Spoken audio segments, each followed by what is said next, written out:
Hold up! If you have any interest in a 3D Metroidvania graphically inspired by N64 games that can be beaten in a few hours, then I'd highly recommend that you stop the video and hit the Steam store. Playing this game blind greatly enhances the experience, and I wouldn't want to deprive anyone of that. As long as you're cool with spoilers, I'll get started. Our story begins with little introduction. A shot of a small creature trapped in a cage, followed by a mirror glowing and releasing our hero, Sybil. Immediately, you're put in control. Pseudoregalia is a 3D Metroidvania-style game with an emphasis on a rich movement system. The story and mechanics are initially quite vague. You're left to your own devices searching through the dungeon you arrive in, eventually discovering Sybil's main weapon, the Dreambreaker, in addition to a slide technique. After defeating Strong Eyes, the first boss, you'll find a clue as to what your true goal is in all of this. A tower holding the essence of the princess, never to be seen again. But with the 3 powers of the sun, one can find their own path. Enter the castle Sansa and the game truly begins. Now you can explore any of the game's 6 major areas at your leisure. Pseudoregalia's lack of explicit instructions and generally vague motivations forms a core part of its identity and presentation. The only way to get any backstory upon beginning the game is to check the store page, where it's explained that when it feels like the world is falling apart, one might retreat to a dream. But this is no solution, and the player must free those trapped within that dream. It all begins to make a bit more sense when you understand it all takes place within a dream. While my dreams are a bit more abstract and strange compared to the world of Pseudoregalia. Holy shit. Demo Man TF2. The game retains the implied fact of dreaming that this world came into existence spontaneously, and it doesn't matter why or how you're here, you still have to play by its rules. NPCs are fairly rare and give little in the way of explanation. Many of them mention a princess, or comment on the crumbling state of the world, but not much else. One in particular points out Sybil is wearing a paper-thin disguise, alluding to the fact that she's some sort of intruder. Combine this sparse exposition with a very hypnotic soundtrack and a hazy, low-poly graphical style, and you're left with a very lovingly crafted depiction of a dreamscape. The map lacking a direct way to track your location, and many of the environments looking very similar to each other gives that feeling of getting lost with a nagging feeling of familiarity that I just adore. The visual style, inspired by the 5th console generation, is incredibly well done. The game runs at a max of 144 frames per second, but all of the characters are animated at a much lower frame rate to mimic the feel of the era. The textures and particles all adhere to a resolution limit to give that aliased look. The 3D models are all fairly blocky, with many polygons only being textured with flat colors, while decals are reserved for particular details like Sybil's face or the buttons on her waistcoat. A carelessly done retro-style game can make for a jarring-looking experience, but Pseudoregalia manages to make it all look very natural and cohesive. Like you could really see yourself bathed in the glow of a CRT after popping it in for the first time. But what do you actually do in Pseudoregalia? Well, it's a Metroidvania through and through. Upon reaching Castle Sansa, you're free to explore the many areas of the game to your heart's content. There are various places you can't access yet. This is solved by hunting around the world for power-ups and equipment to make Sybil stronger. And this is where the game begins to truly shine. Most of the upgrades are centered around expanding Sybil's way to engage with the environment. Eventually, you'll find upgrades that will let you jump out of a dash, do a high jump, wall kick, wall run, and bounce off of enemies.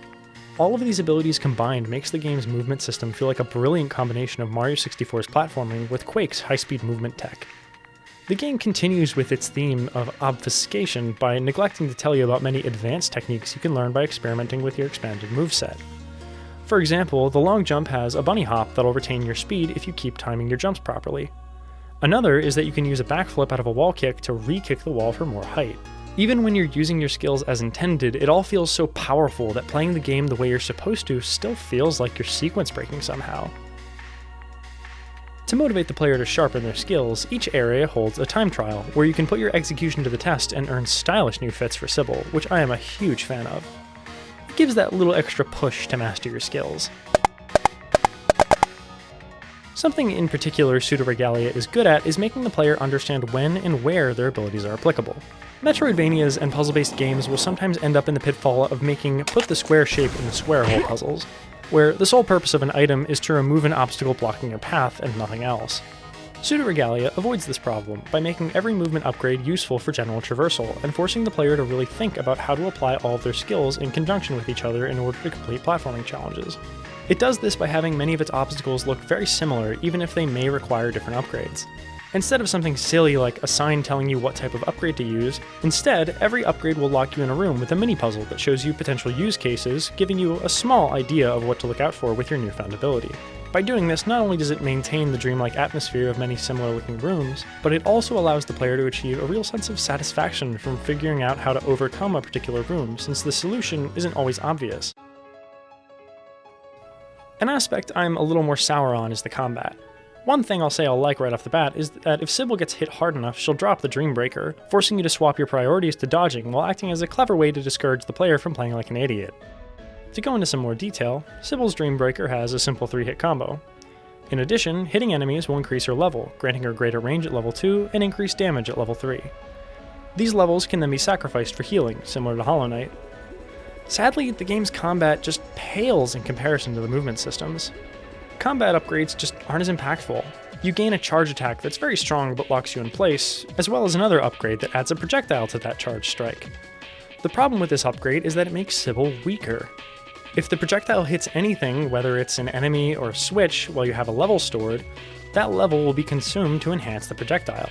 So it makes me want to avoid using the charge strike entirely, because why would I waste damage upgrades and healing potential on a very limited ranged attack? Especially since the few enemies and 2 total bosses don't require much more than dodging and smacking the tar out of them.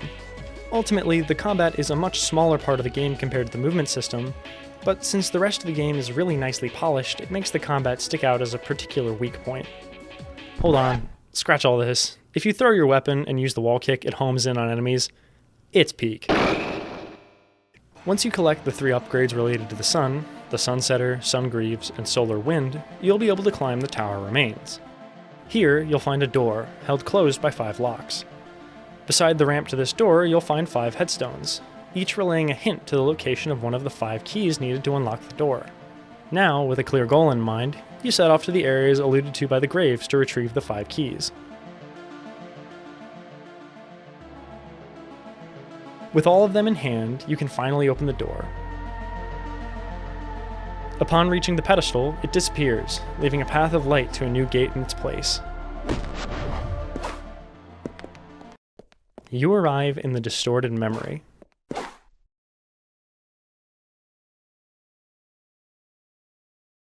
And after a long fall through the crimson fog, you finally find the princess. No words are exchanged as the final battle begins. The most intense track of the entire experience pulses as you dodge the royal's vast array of attacks. She's quick, but if you can get to her fast enough, you can interrupt some of her more devastating attacks. I really enjoy the abruptness of this boss fight.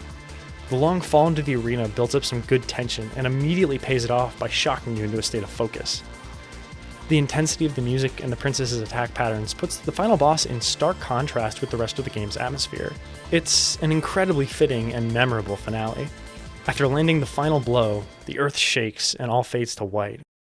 A voice remarks at the behavior of the princess, stating that they barely remember what she was like at that point. The voice apologizes for not explaining who they are, but expresses regret for the fact that they really don't know who they are in the first place. They feel worthless, but understand that those feelings are the reason Sybil's here. The voice knows that they need to find something worth being awake for. Maybe photography. It all ends with our protagonist revealing her name as Sybil in-game for the first time. The voice wishes Sybil well, and the game returns to the title screen. Pseudoregalia leaves a lot of its plot up for interpretation. Despite the voice referring to the princess as a character different from himself, I believe them to be the same person. I see the princess as a version of the dreamer prior to undergoing a transformative experience. A transformative experience is defined as something that permanently alters one's values and preferences prior to undergoing said experience. The book the term originates from uses transforming into a vampire as a theoretical example. Once you turn, there's nothing you can do to not be a vampire anymore, and the person you were before is effectively dead. I see the princess as a younger version of the dreamer. After the dreamer experienced some change, she lost her sense of who she was and seemed to retreat into her dreams as she mourns her loss of self. What this transformative experience could have been is impossible to tell. my personal interpretation is based on the 2 empty thrones in Sansa Keep, and there being no mention of a king or queen. This leads me to believe that the dreamer's sense of self dissolved following the loss of her parents, possibly by estrangement or even death. The only other character I found mentioned was the handmaiden. A goat in Castle Sansa refers to how the princess used to drink tea there, but since the handmaiden ran out of her special ingredient, the princess hasn't returned. There's no real hint as to who this handmaiden was. My only theory is based on a line of dialogue found early in the game, where a goat describes Sybil as being in disguise, supplemented by a line in the Twilight Theater, where a goat asks Sybil where she's been and mentions his dissatisfaction with her 3-bean casserole. I think with all of these lines combined, it's implied that Sybil took the form of the handmaiden in order to reach the princess.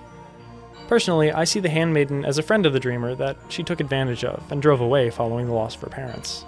She could also just be disguised as one of the goats, but that's no fun. I really love Pseudo's presentation. It creates this nagging feeling of familiarity, both in locale and theming. The combination of a setting featuring a liminal space of a dream world, combined with what I interpret as a plot centered around the human experience of loneliness following loss and change of circumstances, builds a poignant piece that masterfully depicts a quiet loneliness that every person is sure to wrestle with at some point in their journey. Pseudoregalia is wicked cheap and relatively short. If you still haven't played it and stuck around for the whole video, I hope I've convinced you to give it a try. Personally, I'm really excited to see where the people behind this game end up next. One of the level designers and texture artists, hi, my name is Matt, is working on a new game, The Big Catch, that looks absolutely insane. I'm also definitely keeping an eye on lead dev Ritzler, as he's hinting on making plenty more games in the future. Hey, thanks for watching. It took me a lot longer than I wanted to get this video out, but I appreciate you watching nonetheless. Have a good night.